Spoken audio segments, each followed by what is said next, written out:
morning. How are you, Goodwood Revival? It's hard not to feel very much at home here. Hope you've got a cuppa in hand as well. We do have a fantastic day for the third and final day here at Goodwood Revival 2023. Look to the flag. There's the signal.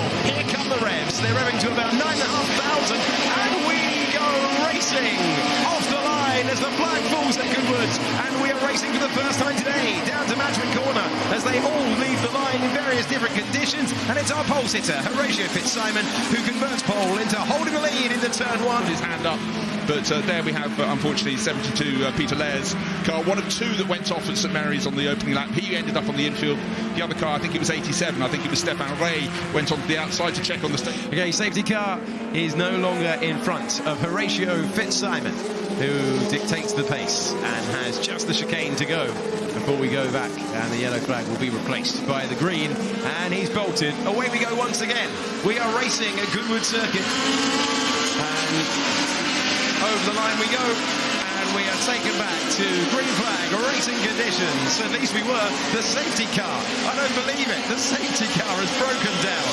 Number 4 entry, and he's been there for a long time now, Andrew Hibbert in the Lotus Ford 22.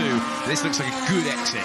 And the thing is, because they are so light, because they are so fast, you don't really have the closing speed under braking that you might have some of the other cars that we have here. And so the remove suddenly everywhere. Is that around the outside? That is magnificent. What a super move. Wilson this time get around, and boy, don't they move over the bumps. He is trying to sweep in. Oh, they do make contact. I think there was a feather touch there between the leading pair as they went through Woodcote Corner. They are leaving it all on the line at the moment. Now up to third position. Brundle in fourth. Richards in fifth. They must have... Richards losing a lot of time there.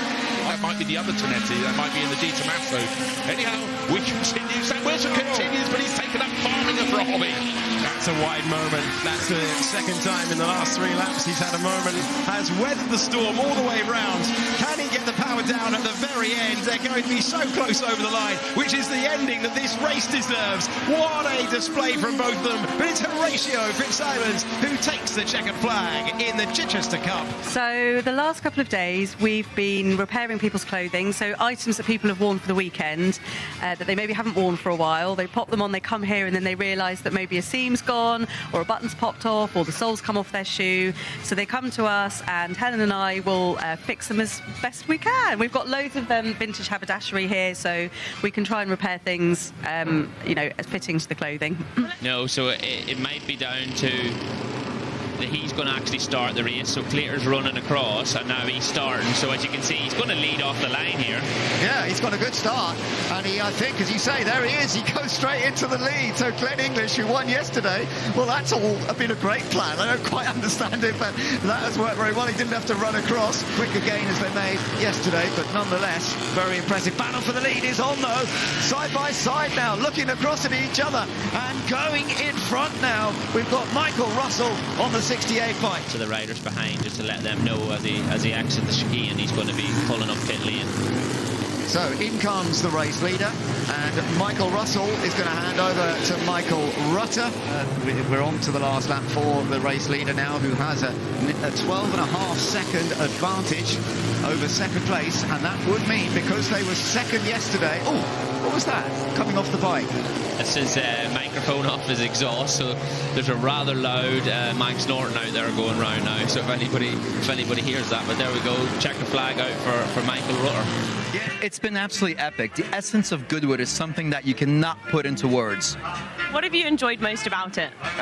Probably the rock and roll, yeah. So probably the music mainly, I'll have to say, but the racing is fantastic. The weather is awesome. The people that come here are absolutely brilliantly dressed.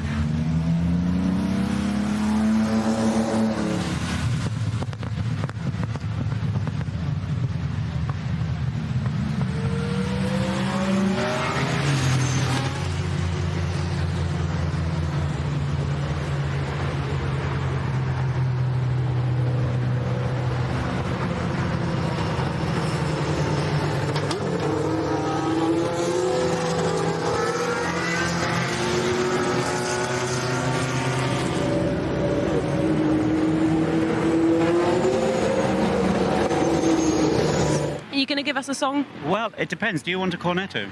I do want a cornetto. How many would you like? I think one cornetto. Just one cornetto. Give it to me. Delicious ice cream. A crunchy dream. Just one cornetto from us ice cream. Oh, there we go. One cornetto. We've got Hugo here. Hugo, you look ready to go. You've got your lightweight clothing on. What's the plan? Well, my plan is jump in, win. Here we go. Mechanics away, drivers are absolutely away. Pole position is a great place to be. The bright blue number, that's 43. Absolutely brilliant start. Specs on there, aiming for that gap in the chicane. Oh, it's 4 abreast down to the chicane. Oh, she's going to be very tight indeed. One of the front runners has had a little bit of, I think he's missed a pedal, is falling back, but that is a supreme start. Can he keep it going? No way. Look at the little feet underneath. Fabulous. So, like father, like son in the wars here at Goodwood, but a clear victory. That is a supreme run from the 42. It is Union flag falls now, and we go racing at Goodwood. Good reaction tonight from William Nuttall in the Goodwood climax off the line. They do all make it off the line, and are taking cars at will. We go side by side. The car on pole is the leader, and that might be about to change. Miles Griffiths is pulling out of the wheel tracks now, looking for the inside. It's a change for the lead as Griffiths goes through in the Lotus. But what did Will Nuttall say? He talked about the various advantages, he said, but in a straight line, the Lotus a little bit quicker. That was proved. The run between Madrick and Fordwater now sweeping into St Mary's. The first 4 cars have got clear, and I'm so pleased the BRM is there because I thought it might have another fumbled start from that 4th position. But he has fumbled. Now, the grass is slightly wet, hopefully not enough to make him spin. Where will he be when he rejoins? Up in about 6th position, but good save. That would have been very, very concerning.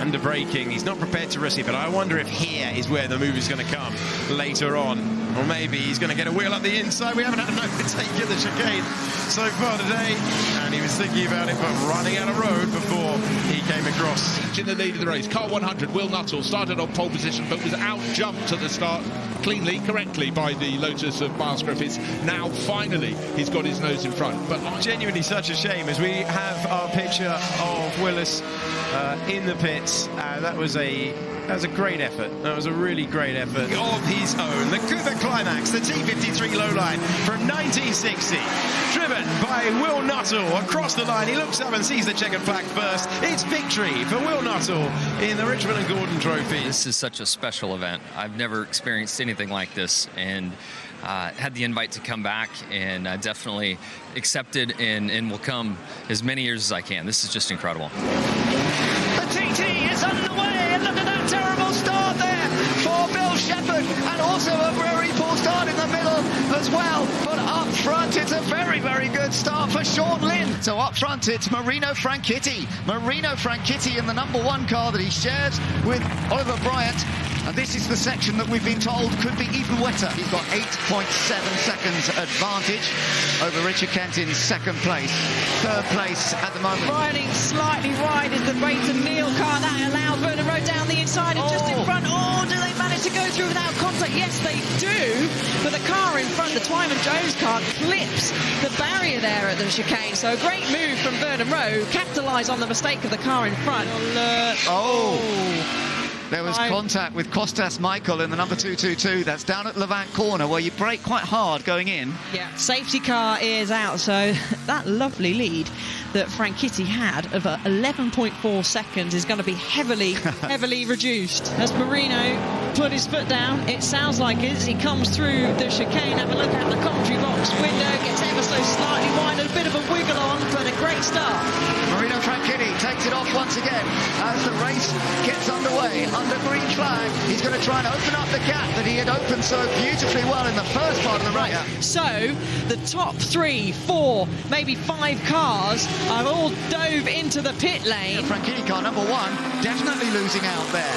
And although they're not leading the race up ahead of him, because we've still got some cars that haven't stopped. It's Benoit Trullier who is leading it from Mike Whitaker, who hasn't come into the pits. But yes, that has not gone particularly well. Or with Ollie Bryant, who's taken over from Marino Franchitti, and immediately he's trying to get that 2nd place of that group back past. So he manages to get past the E-type. That's a good effort to do that.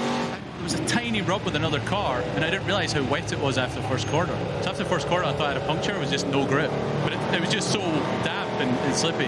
So after a couple of laps, felt it started to dry and it was okay.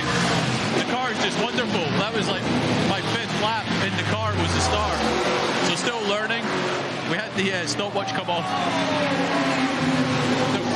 We had the stopwatch come off when we came in the pits, which was a shame, so we kind of lost a little bit of time, but Ollie's fantastic, so I'm sure he'll get back up the front. Oh my goodness, look what's going on. This rain has made a huge effect on everybody, and there's Ollie Bryant, who's gone off and come back on again, just being passed by Tom Christensen, and he got away, at least didn't hit the barrier, but we've got several cars. Safety car is back out. I'm surprised it's taken a little while, but it's come out now, and the safety car is out. We've seen a couple of cars badly damaged, including the Vizzolini. We have a red flag. So they are going to have to come around and come to a complete stop. And that doesn't actually surprise us, because the damage to the tyre barrier will take a little while to sort out. Once again, and it's Romain Dumas slipping and sliding around, but look behind, Tom Christensen is chasing after him, and we've got a great battle all the way through the field. Ollie Bryant also getting on very well in the number 1 AC Cobra. Up this pitch straight as down the inside goes the Oliver Bryant car. He is now up into 2nd place. Yeah, that was lovely. Line as they go into St Mary's. Sometimes, though, an outside line gives you more grip. Look at the steering efforts. Oh, the outside line was great. And has he got to hold on to it? He may do. Try not to go too deep. Oh, he's done it. He's in front. Just about. It doesn't quite work for him, but you're looking at how close the top 3 are now. You're riding on board. Oh, touch! Oh, my goodness, that wasn't planned. That was just, and I'm sure that he'll actually apologise for that. It was unfortunate. You don't expect to have to lift, do you, in that situation? Really back off in time. Oh, and he's taken the lead. Andy Prio has got past. He's got past Ollie Bryant, who's in 2nd place, although that 2nd place might not last long either. Just under 9 minutes left of this race. He's going to go round the outside. Has he got it, Ben? I think he has. He had a really good exit there, and now being on the outside, you look at the way that Ollie, he's trying to get the power down, but just sideways. Andy Prio takes victory in the RACTT in truly difficult conditions in the stunning Jaguar E-Type.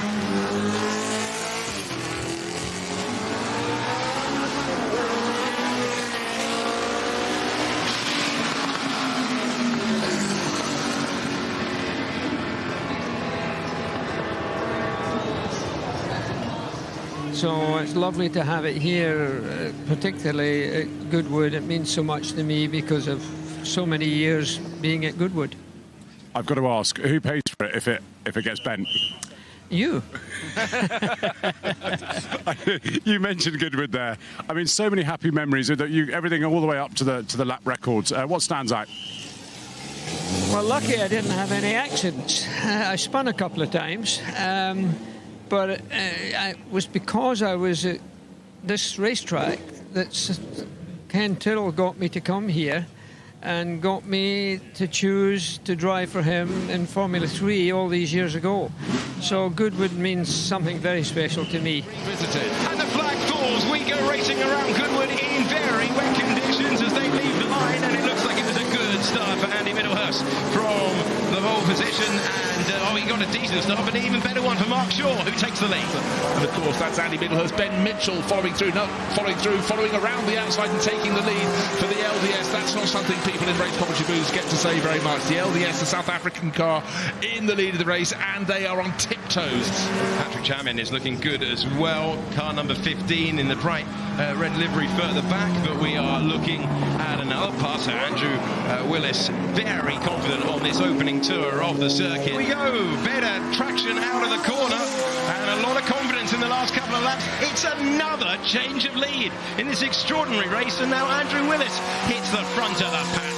Really would be. Those two really got the pace down out front. They were the only few in the 158s. And is that a wide moment? It is a wide moment for our former race leader, who goes off the road. And you are one corner away from a mistake out there at the moment. You've got to be skilled to be out front. You've got to be really skilled to stay out front, because it is so wet out there. And what entertainment we have seen all the way. He is giving it everything, working the wheel, back force of opposite lock as the 17, the LDS, tries to close up and snatch an unlikely wins. But Andrew Willis has done the job. Well, I think he was actually slightly too cautious coming out of Lavant corner, but then he got the power down. But then, as you say, on his tiptoes, he's got it under measure. We've had overtaking manoeuvres between the final chicane and the finish line, but today I think we're looking at a victory by about 0.3 of a second. But certainly the BRM of Andy Willis wins the race from Ben Mitchell. Well, we've just finished the best dressed competition, and alongside me are quite a few people actually, because best dressed women went to these two lovely ladies, mother and daughter, Lila and Nancy. How are you feeling? Very shocked. Yeah. And tell me about your outfit. So it's all 1940s original, apart from the shoes. Oh, well, that is incredible. And Mum, Nancy, you were saying how exciting it was getting dressed up this morning. So exciting, taking out some of Granny's clothes. It's all original, 30s and 40s.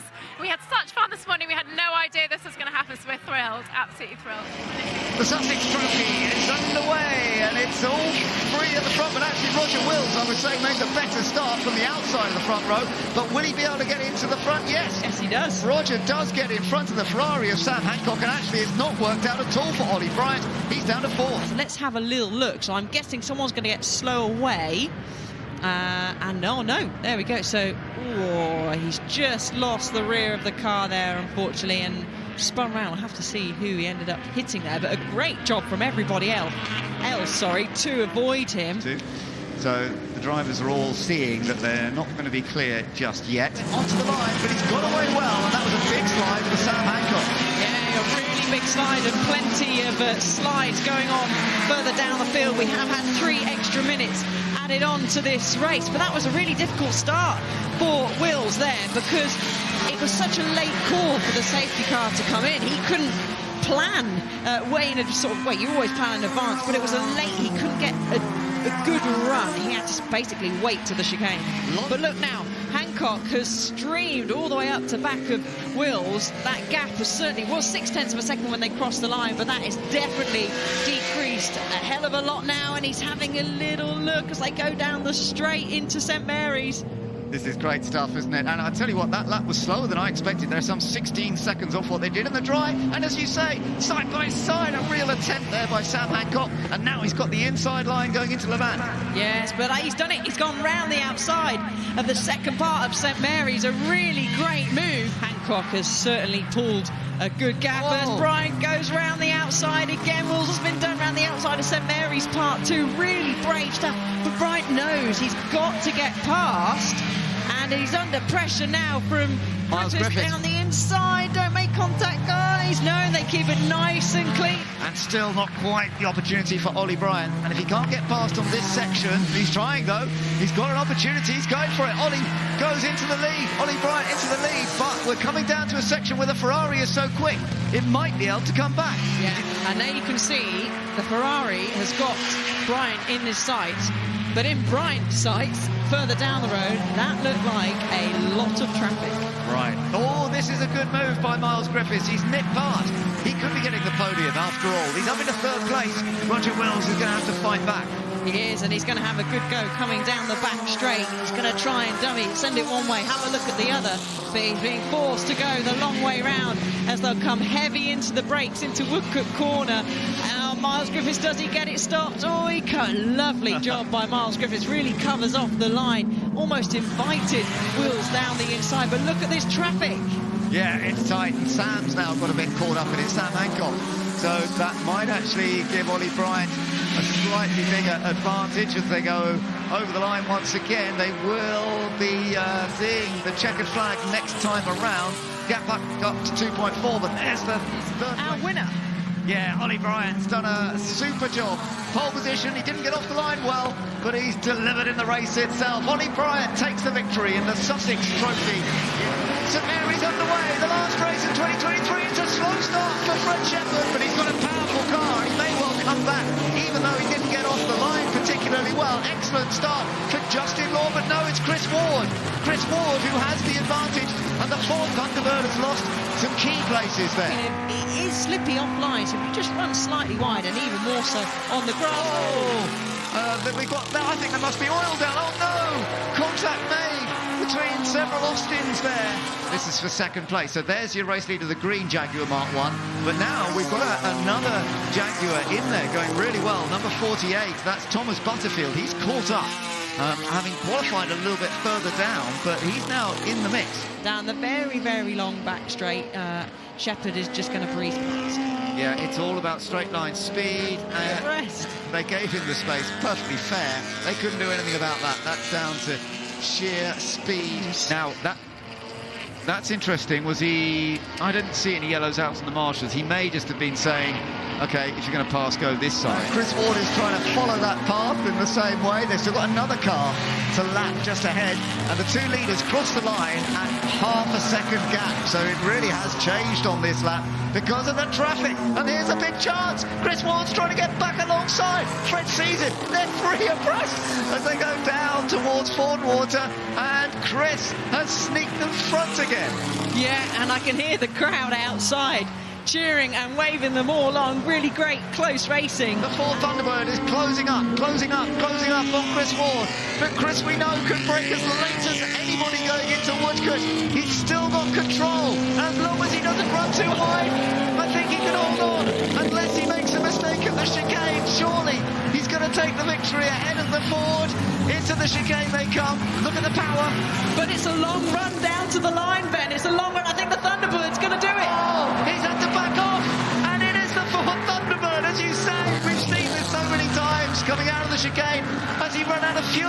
I don't know. But suddenly he's lost. So on that note, it gives us one last thing to do, and that is to say a fond farewell. A huge thank you to everyone that's been involved, to our commentators as well, Ben, Bruce, Alex and Alice, to all of the amazing marshals who put in so much work over the course of the weekend, and to everyone who's been involved in creating the set and all the effort that's gone into the vintage costumes. So we're properly in period. And of course, our final thank you must go to the Duke of Richmond for making it all possible and inviting us here today. And we look forward to seeing you. It was the 13th and 14th of April for the Goodwood members meeting. Don't miss it.